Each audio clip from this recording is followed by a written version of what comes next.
Há quase meio século, uma equipe da NASA trava uma batalha silenciosa contra uma decisão sem volta. A 25 bilhões de quilômetros daqui, uma máquina dos anos 70 está ficando sem energia, e para salvá-la, vão ter que desligar parte dela. Mandam o comando, que leva quase um dia só para chegar lá. Então esperam. Deu certo? Ou acabaram de matar o objeto mais distante que a humanidade já construiu? Um erro e o silêncio é para sempre. Foi feita para durar 5 anos. Já são quase 50. E agora a NASA aposta tudo numa última manobra para arrancar mais um. Essa é a Voyager 1, o objeto que escapou de tudo e que agora corre para escapar do silêncio.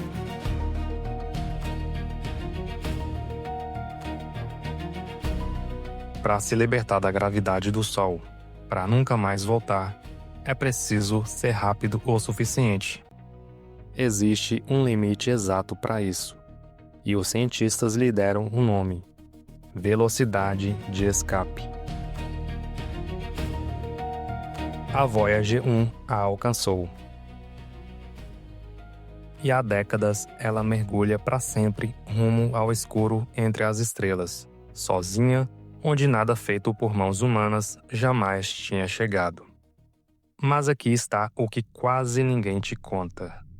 Aquela máquina velha, a bilhões de quilômetros de casa, ainda está descobrindo coisas, fenômenos tão estranhos que à primeira vista parecem desafiar a própria física. E isso deixa duas perguntas no ar. Como uma sonda dos anos 70 sobreviveu tanto tempo no lugar mais hostil que existe? E por que, mesmo quando o último sinal dela se apagar, ela ainda não vai parar de viajar? Para entender isso, a gente precisa voltar a meados dos anos 60, a uma descoberta que deu à humanidade uma única chance de tocar os confins do sistema solar, e um prazo quase impossível para agarrá-la.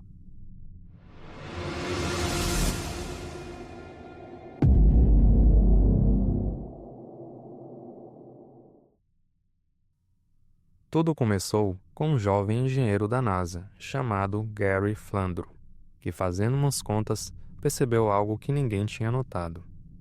No fim daquela década, os 4 gigantes do Sistema Solar, Júpiter, Saturno, Urano e Netuno, iam se alinhar de um jeito raríssimo. Tão raro que uma única sonda poderia pela primeira vez visitar todos eles numa só viagem. Mas a janela tinha prazo de validade. Era agora ou só dali a 176 anos. A missão só foi aprovada em 1972, o que deixou a equipe diante de um problema quase absurdo: cerca de 5 anos para projetar, construir e testar uma máquina capaz de cruzar o sistema solar inteiro com a tecnologia dos anos 70. Menos poder de processamento do que existe hoje num controle de portão de garagem. E havia um detalhe que beirava o impossível: como uma sonda pequena lançada por um foguete ganharia velocidade suficiente para chegar até Netuno? A resposta não estava no foguete, estava nos próprios planetas. Imaginem passar de bicicleta e se segurar por um instante num carro em movimento. Você é arremessado para frente, muito mais rápido do que conseguiria sozinho. A sonda faria isso com a gravidade. A cada gigante por que passasse, a Voyager seria puxada e chicoteada adiante, roubando um pouco da velocidade daquele mundo. Júpiter a lançaria mais rápido, Saturno mais rápido ainda. Planeta após planeta, ela acumularia impulso até cruzar um limite, que quase nada feito por mãos humanas jamais cruzou: a velocidade de escape do sistema solar. Rápido o bastante para vencer o Sol, para nunca mais ser puxada de volta, para ir embora para sempre. Em 1977, as duas sondas gêmeas estavam prontas. A Voyager 2 partiu primeiro, em 20 de agosto. A Voyager 1, 2 semanas depois, em 5 de setembro. Repara na ironia. A primeira saiu depois da segunda, mas seguiu um caminho mais curto e mais veloz, e em poucos meses ultrapassou a irmã. Desde então, nunca mais nada esteve tão longe de casa. Em março de 1979, a Voyager 1 chegou a Júpiter. E foi ali que aconteceu uma das descobertas mais improváveis da exploração espacial. Quem a fez não foi um astrônomo olhando para o céu, foi uma engenheira de navegação, chamada Linda Morabito, olhando para uma foto. O trabalho dela era usar as estrelas de fundo das imagens, para confirmar a posição da sonda. Mas, numa daquelas fotos, na borda da lua Io, havia uma mancha estranha. Uma espécie de cogumelo de luz, erguendo-se sobre a superfície. Não era defeito, era uma erupção. Pela primeira vez, a humanidade via um vulcão ativo em outro mundo. E quem a viu primeiro foi alguém que nem estava procurando por isso. No ano seguinte, Saturno. E ali, a Voyager 1 recebeu uma decisão que selaria seu destino. Os cientistas queriam muito estudar Titã, a maior lua de Saturno, escondida sob uma atmosfera espessa e misteriosa. Para chegar perto dela, a sonda teve que fazer uma curva que a jogou para cima, para fora do plano onde os planetas orbitam. Foi uma troca. Ao escolher Titã, a Voyager 1 abriu mão de visitar Urano e Netuno. Encerrou ali o seu passeio pelos mundos. Mas aquela mesma curva a colocou na rota mais rápida para fora do sistema solar. No instante que se despediu de Saturno, ela deixou de ser uma sonda que visitava planetas e virou uma flecha apontada para o espaço entre as estrelas. Era para ser uma missão curta. Ninguém naquela sala imaginava que quase meio século depois, ela ainda estaria lá fora, viva e falando com a gente. Hoje, a Voyager 1 está a cerca de 25 bilhões de quilômetros da Terra. Tão longe que a luz, a coisa mais rápida do universo, leva mais de 23 horas para ir daqui até lá. Quando a NASA manda um comando, a ordem leva quase um dia só para chegar até ela. E mais um para a resposta voltar. Quase 2 dias de silêncio para saber se a sonda ouviu. É como conversar com alguém, gritando de um lado ao outro, de um oceano que não para de crescer. E esse alguém está morrendo devagar. A Voyager não tem painéis solares. Tão longe do Sol, seriam inúteis. Ela vive do calor do plutônio em decomposição, transformado em eletricidade. Mas, ano após ano, perde cerca de 4 watts. Parece pouco, só que ao longo de quase 50 anos, é a diferença entre uma máquina viva e um pedaço de metal mudo à deriva. Para mantê-la respirando, os engenheiros vêm fazendo há décadas escolhas que ninguém queria fazer. Um a um, eles desligam os instrumentos da própria sonda, como um corpo que sacrifica as extremidades para manter o coração batendo. De 10 conjuntos de instrumentos originais, 7 já foram desligados. O gestor da missão, Karim Badarudin, descreve o equilíbrio assim: a proteção automática da sonda é como a rede de um trapezista. Ela está lá embaixo, mas o trapezista nunca, jamais pode largar o trapézio. Porque se largar, se a sonda esfriar demais, se os tubos de combustível congelarem, se a antena deixar de apontar para a Terra, não há rede que segure. O contato se perde e não volta. Em 27 de fevereiro de 2026, o trapezista quase largou. Durante uma manobra de rotação de rotina, a energia da Voyager 1 despencou sem aviso.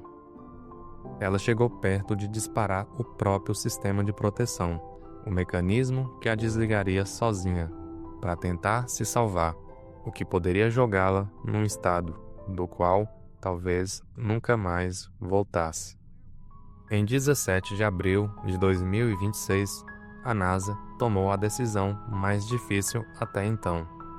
Mandou o comando para desligar o LECP, o instrumento de partículas, que funcionava quase sem parar desde 1977, 49 anos ligado. E então apertam enviar e esperam quase um dia para a ordem cruzar 25 bilhões de quilômetros e silenciar mais um pedaço da sonda. Mas é aqui que mora a parte mais bonita de toda essa história. Dentro daquele instrumento desligado, havia um pequeno motor, um motorzinho de meio watt, cuja função era girar o sensor de um lado para o outro. Ele foi feito para aguentar 4 anos. Funcionou por quase 50, mais de 8 milhões e meio de movimentos, sem falhar uma única vez. Mesmo depois de desligarem o aquecedor dele, para a temperatura caindo para 62 graus negativos, ela continuou girando. A NASA decidiu deixá-lo ligado, gastando seu meio watt precioso, por um motivo só: a esperança de que, um dia, aquele instrumento possa voltar à vida. O cientista que passou décadas cuidando dele, Stamatis Crimmins, resumiu numa frase: é disto que são feitos os sonhos. E é por causa desse motorzinho e de tudo o que ele representa que a NASA está apostando tudo numa última cartada. Eles a batizaram de Big Bang. A ideia é desesperada e engenhosa ao mesmo tempo. Trocar de uma vez vários sistemas antigos por versões que gastam menos energia, arriscando até desligar aquecedores para liberar força para o resto. Arriscada demais para estrear logo na sonda mais distante. A manobra vai ser testada primeiro na Voyager 2. Se funcionar nela, chega a vez da Voyager 1. E é aí que está toda a atenção, porque ninguém sabe de verdade se vai dar certo. Se der certo, energia para ela chegar viva aos 50 anos. Talvez mandar dados até a década de 2030. Quem sabe ressuscitar o instrumento que acabaram de desligar. Se falhar, pode ser o começo do fim. E no meio dessa luta toda, tem algo que ninguém esperava. A Voyager 1 não está só sobrevivendo, ela está descobrindo. Lá fora, além da fronteira do Sol, ela achou um território que ninguém imaginava. Caótico, espumante, vivo. E registrou algo ainda mais estranho. Rajadas de elétrons disparando cerca de 670 vezes mais rápido do que as ondas que deveriam estar empurrando eles. É como ver a poeira se levantar muito antes de o carro passar. Com apenas 2 instrumentos ainda acesos, a bilhões de quilômetros de qualquer ajuda, ela continua fazendo a única coisa para que foi feita: mapear o desconhecido, mandar notícia para casa e se recusar a se calar. A verdade é que mesmo que o Big Bang dê certo, todos da NASA sabem de uma coisa: esse momento não vai durar para sempre. Por mais que estiquem cada watt que resta, a conta um dia fecha. Um dia, o último sinal vai chegar à Terra. E depois dele, só silêncio. Mas aqui está o que torna essa história diferente de qualquer outra. Quando esse dia chegar, a Voyager 1 não vai parar. Sem energia, sem antena, sem ninguém ouvindo, ela vai continuar avançando exatamente como agora, pelo escuro a mais de 60 mil quilômetros por hora, para sempre. Daqui a cerca de 40 mil anos, vai passar perto de uma estrela chamada Gliese 445.